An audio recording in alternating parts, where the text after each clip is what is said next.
Os conceitos de espaço e tempo são tão fundamentais para a descrição de um fenômeno natural que a sua modificação produz uma alteração completa em toda a estrutura física empregue para descrever a natureza. Na nova estrutura, espaço e tempo são tratados em pé de igualdade e estão ligados inseparavelmente. Em física relativista, nunca podemos referir um sem referir o outro, e vice-versa. Esta nova estrutura deve ser usada sempre que se encontrem envolvidas velocidades próximas da velocidade da luz. Existia já um elo de ligação entre espaço e tempo na astronomia, num contexto diferente, muito antes de surgir a teoria da relatividade. Astrônomos e astrofísicos lidam com distâncias enormes, e aqui, novamente, o fato de a luz necessitar de um intervalo de tempo para se propagar do objeto observado ao observador é um dado importante. Devido ao fato de a luz possuir uma velocidade de propagação finita, o astrônomo nunca observa o universo no seu estado presente. Ele olha sempre para o passado. A luz leva cerca de 8 minutos para percorrer a distância que nos separa do Sol, e por tal motivo, vemos o Sol sempre como ele existia 8 minutos atrás. Da mesma forma, vemos a estrela mais próxima tal como ela existia há 4 anos atrás. E com o auxílio de poderosos telescópios, podemos observar galáxias tal como existiam há milhões de anos. A velocidade finita da luz não é, de forma alguma, uma desvantagem para os astrônomos. É, na realidade, uma grande vantagem, pois que lhes permite observar as estrelas e galáxias em todos os seus estágios de evolução por mera observação do espaço. Todos os tipos de fenômenos que aconteceram durante os últimos milhões de anos podem atualmente ser observados num qualquer local do céu. Os astrônomos estão habituados à importante ligação existente entre espaço e tempo. O que a teoria da relatividade nos diz é que esta ligação é não só importante quando lidamos com grandes distâncias, mas também quando lidamos com altas velocidades. Mesmo aqui na Terra, a medição de qualquer distância não é independente do tempo, porque envolve a especificação do tipo de movimento do observador, com uma consequente relação com o tempo. A unificação do espaço e do tempo origina, como já foi mencionado no capítulo anterior, a unificação de outros conceitos básicos, e este aspecto unificador é uma das características fundamentais da estrutura relativista. Conceitos que parecem não ter relação alguma entre si na física não relativista são vistos agora como sendo diferentes aspectos de uma só realidade. Esta característica atribui a esta estrutura uma grande elegância e beleza matemática. Os muitos anos de trabalho com a teoria da relatividade possibilitaram-nos apreciar esta elegância e familiarizar-nos com o formalismo matemático. No entanto, isto não é suficiente para ajudar a nossa intuição. Não temos possibilidade de sentir diretamente as 4 dimensões do espaço-tempo, nem quaisquer outros conceitos relativistas. Quando estudamos fenômenos naturais que envolvem altas velocidades, deparamos com grandes dificuldades tanto ao nível da intuição como no da nossa linguagem cotidiana. Por exemplo, em física clássica, sempre foi pacífico que o comprimento de uma vara é o mesmo, quer ela esteja em movimento ou em repouso. A teoria da relatividade veio mostrar que isso não é verdade. O comprimento de um objeto depende do seu movimento relativamente a um observador e altera-se com a velocidade imprimida a este movimento. A alteração provocada no objeto é o da sua contração na direção do movimento. Uma vara possui seu comprimento máximo num determinado referencial, quando se encontra em repouso, tornando-se mais curta à medida que a sua velocidade aumenta em relação ao observador. Nas experiências de dispersão em física de altas energias, onde as partículas colidem a velocidades muito altas, a contração relativista faz-se sentir de tal forma que partículas que possuam uma forma esférica passam a parecer-se com panquecas. É importante apercebermos-nos que não faz sentido perguntar qual é a verdadeira dimensão de um objeto, tal como não faz sentido, no nosso dia a dia, questionar qual a verdadeira grandeza da nossa sombra. Uma sombra é uma projeção no espaço bidimensional de um plano, de pontos de um espaço tridimensional. O seu comprimento será diferente para diferentes ângulos de projeção. De forma similar, o comprimento de um objeto em movimento é uma projeção de pontos de um espaço-tempo a 4 dimensões num espaço tridimensional, e esse comprimento varia para diferentes referenciais. O que foi afirmado para comprimentos é também verdade para intervalos de tempo. Também estes dependem do referencial, mas ao contrário das deformações sofridas pelas dimensões físicas, tornam-se maiores à medida que a velocidade relativa ao observador aumenta. Isto significa que relógios em movimento funcionam mais lentamente. O tempo abranda. Estes relógios podem ser de qualquer tipo, relógios mecânicos, atômicos ou mesmo bater do coração humano.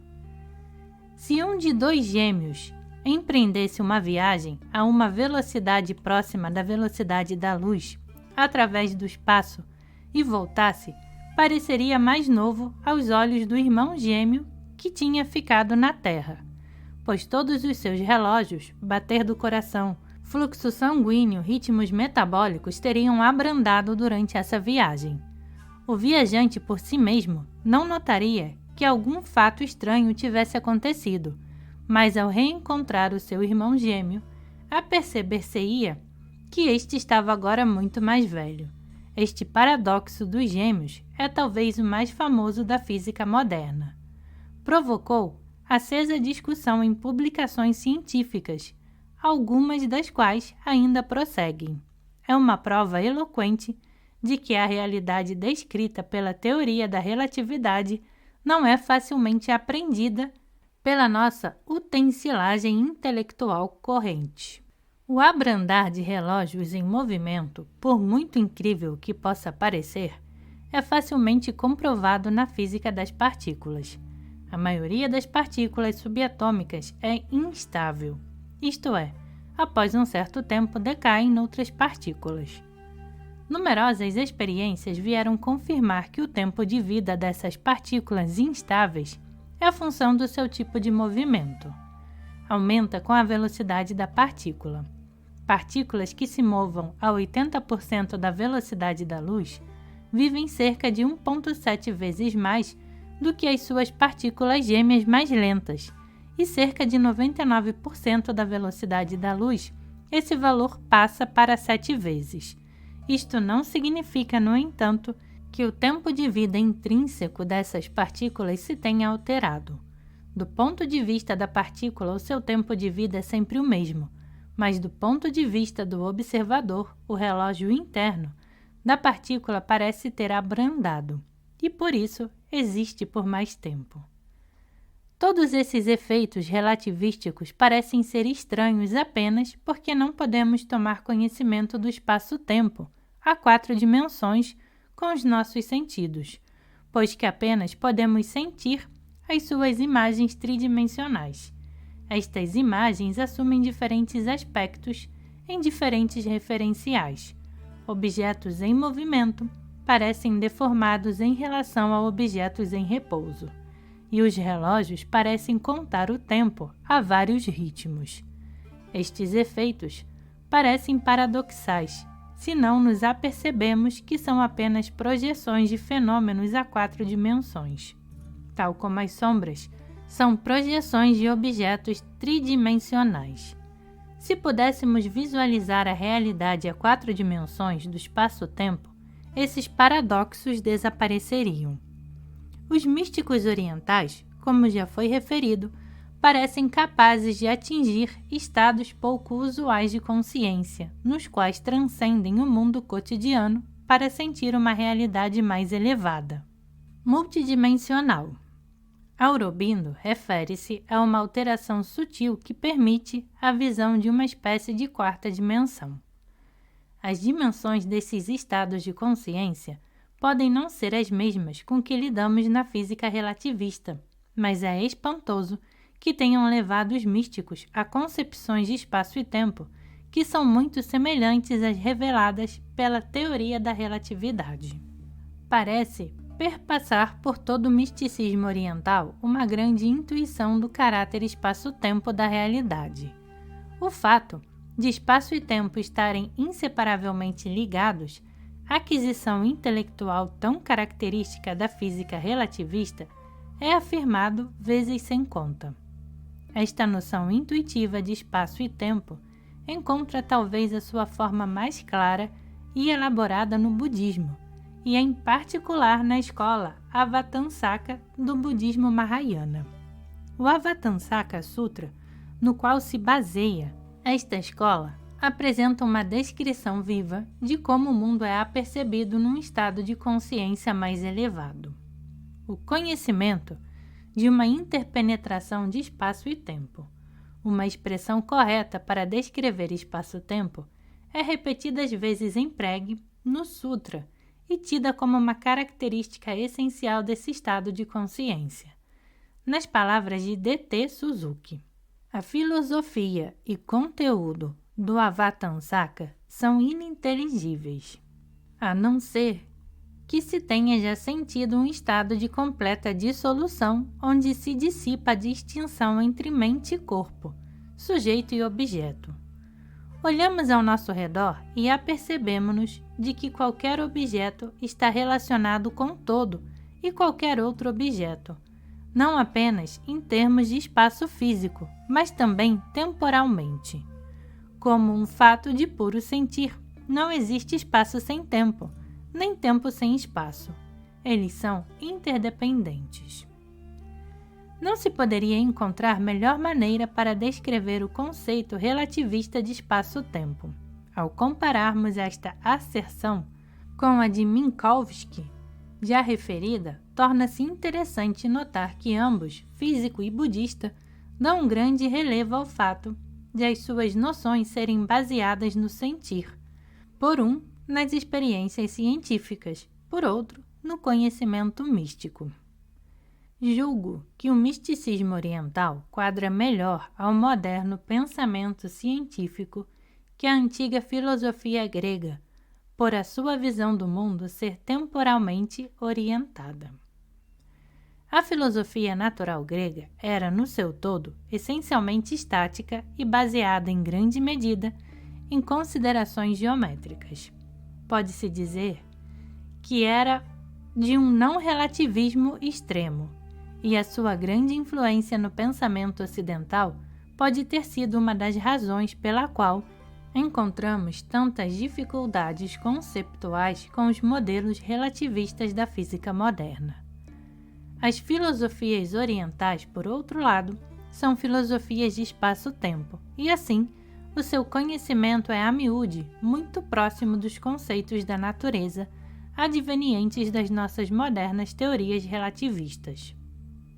Devido ao reconhecimento de que espaço e tempo estão estreitamente ligados e interpenetrados, a visão do mundo do misticismo oriental e da física moderna é intrinsecamente dinâmica, contendo ambos os conceitos como elementos essenciais. Este ponto será discutido detalhadamente no próximo capítulo e constitui o segundo tema principal que ocorre ao longo desta comparação entre física e misticismo oriental, sendo o primeiro a unidade de todas as coisas e acontecimentos. Ao estudarmos as teorias e modelos relativistas, apercebemos-nos serem exemplos impressionantes de dois aspectos básicos do espírito oriental, a unidade básica do universo e seu caráter intrinsecamente dinâmico. O que até agora foi discutido da teoria da relatividade é conhecido como a teoria da relatividade restrita. Vem fornecer uma estrutura comum para a descrição de fenômenos relacionados em corpos em movimento, eletricidade e magnetismo, sendo a base de toda esta fenomenologia a relatividade do espaço e do tempo, e a sua unificação num espaço-tempo a 4 dimensões. Na teoria geral da relatividade, a estrutura da teoria restrita é expandida por forma a incluir a gravidade. O efeito da gravidade, de acordo com a relatividade geral, é o de curvar o tempo. Isto é, de novo, extremamente difícil de imaginar. Podemos facilmente visualizar um espaço bidimensional curvo, tal como a superfície de um ovo, porque essa visualização é feita num espaço tridimensional. Assim, o significado da palavra curvar é claro para superfícies a 2 dimensões, mas quando se trata de um espaço a 3 dimensões, sem falar de 4, a nossa imaginação falha por completo. Como não nos é possível ver um espaço a 3 dimensões de fora, não podemos imaginar como é que ele se pode curvar numa determinada direção. Para entendermos o significado de um espaço-tempo curvo, temos de usar superfícies bidimensionais curvas como analogia. Imaginemos, por exemplo, a superfície de uma esfera. O fato crucial que torna possível a analogia com o espaço-tempo é o de a curvatura ser uma propriedade intrínseca dessa superfície e de poder ser quantificada sem que se tenha de fazer uma incursão no espaço tridimensional. Um inseto bidimensional confinado a esta superfície e incapaz de sentir um espaço a 3 dimensões pode, se for capaz de efetuar medições, descobrir que o mundo onde vive é curvo. Para vermos como isso é possível, temos de comparar a geometria do nosso inseto na esfera com a de um vidro vivendo na superfície plana. Suponhamos que os 2 insetos começam os seus estudos de geometria pelo traçar de uma linha reta, definida como o caminho mais curto entre 2 pontos. Vemos que o inseto na superfície plana desenhou uma bela linha reta, mas o que é que fez o inseto na superfície da esfera? A linha que ele traçou é a distância mais curta entre os pontos A e B, pois qualquer outra linha que ele trace será mais longa. Mas do nosso ponto de vista, reconhecemos essa linha como uma curva, ou para ser mais preciso, como uma porção de arco de circunferência. Suponhamos agora que os 2 insetos vão iniciar o estudo dos triângulos. O inseto na superfície plana aperceber-se-á que os 3 ângulos internos de qualquer triângulo dão como resultado da sua soma 2 ângulos retos, isto é, 180 graus, ao passo que o inseto sobre a esfera descobrirá que a soma dos ângulos nos seus triângulos sempre será superior a 180 graus. Para triângulos pequenos, o excesso relativamente a 180 graus será pequeno, mas aumenta à medida que o triângulo se tornar maior, até que, num caso extremo, o nosso inseto na esfera conseguirá traçar triângulos com 3 ângulos retos. Finalmente, façamos com que os insetos tracem circunferências e meçam seu perímetro. O inseto sobre o plano obterá o valor do perímetro de 2πr, onde r é o raio do círculo traçado, independentemente da sua dimensão. O inseto sobre a esfera, por outro lado, obterá um valor que é sempre inferior a 2πr. O nosso ponto de vista tridimensional permite-nos ver que aquilo que o inseto chama de raio do círculo é de fato uma curva, que é sempre maior do que o verdadeiro raio. Ao continuarem o estudo da geometria, o inseto na superfície plana acabará por descobrir os axiomas da geometria euclidiana, ao passo que o seu colega sobre a esfera descobrirá leis diferentes. A diferença não será grande para pequenas figuras geométricas, mas aumentará à medida que estas se tornam maiores. O exemplo apresentado dos dois insetos mostra que podemos sempre determinar se uma superfície é curva ou não, através de simples medições geométricas e comparando os resultados com as predições da geometria euclidiana. Se existir uma discrepância, a superfície é curva. Quanto maior for essa discrepância, para uma determinada dimensão de figuras, maior será a curvatura. Da mesma forma, podemos definir um espaço tridimensional curvo como aquele onde a geometria euclidiana deixa de ser válida. As leis geométricas num tal espaço serão diferentes de um tipo não euclidiano. Essa geometria não euclidiana foi introduzida como um mero conceito matemático no século XIX pelo matemático George Riemann, até Einstein fazer a sugestão revolucionária que o espaço tridimensional em que vivemos é, na realidade, curvo. Não foi mais que isso. De acordo com a teoria de Einstein, a curvatura do espaço é devida ao campo gravitacional criado pela massa dos corpos. Onde quer que exista um corpo, com massa existirá uma curvatura do espaço à sua volta, que será tanto maior quanto for a massa do corpo. As equações que relacionam a distribuição de matéria com a curvatura do espaço são designadas por equações de campo de Einstein. Estas podem ser aplicadas não só para determinar as variações locais de curvatura nas proximidades de uma estrela ou planeta, como também podem ser usadas para calcular a curvatura do espaço em larga escala. Por outras palavras, as equações de Einstein podem ser usadas para quantificar a curvatura do universo como um todo. Infelizmente, a resposta que se obtém não é única. As equações não apresentam apenas uma solução, mas sim várias, cada uma delas dando origem a um modelo do universo, alguns dos quais serão discutidos no próximo capítulo. O principal objetivo da cosmologia atual é determinar qual deles corresponde ao nosso universo. Como na teoria da relatividade o espaço não pode ser separado do tempo, a curvatura causada pela gravidade não afeta somente o espaço tridimensional, mas estende-se também ao espaço-tempo, a 4 dimensões. E isto é de fato o que diz a teoria geral da relatividade. Num espaço-tempo curvo, as distorções causadas não afetam apenas as relações espaciais descritas pela geometria, mas também as dimensões dos intervalos de tempo. O tempo não se escoa ao mesmo ritmo que no espaço-tempo plano. Vai variando de ponto para ponto, de acordo com a distribuição de massa e a correspondente curvatura causada no espaço.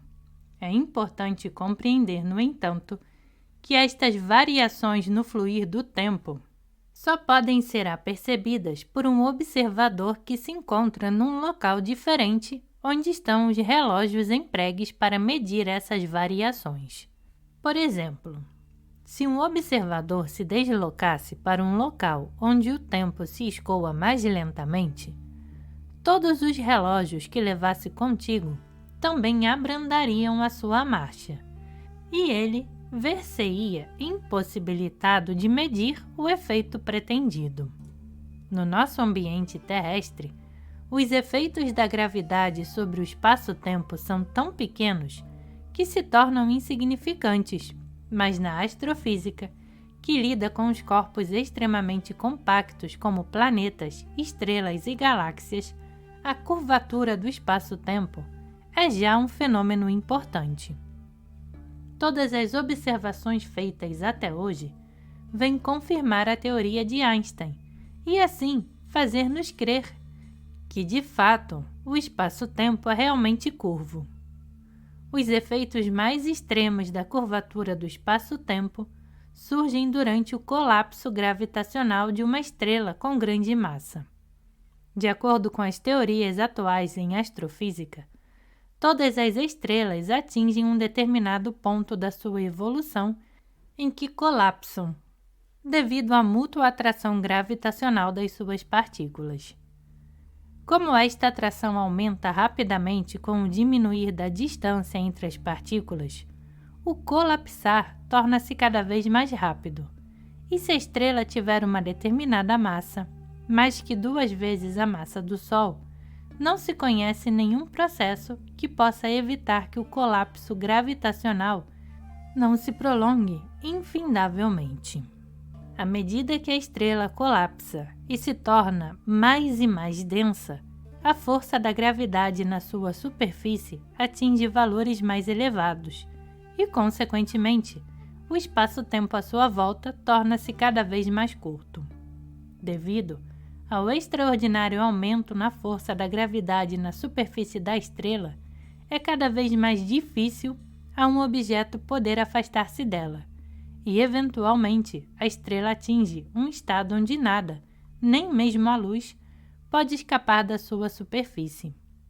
Por esta altura, dizemos que se forma um horizonte de acontecimentos em volta da estrela, porque nenhum tipo de sinal pode escapar à atração da estrela e comunicar qualquer acontecimento ao mundo exterior.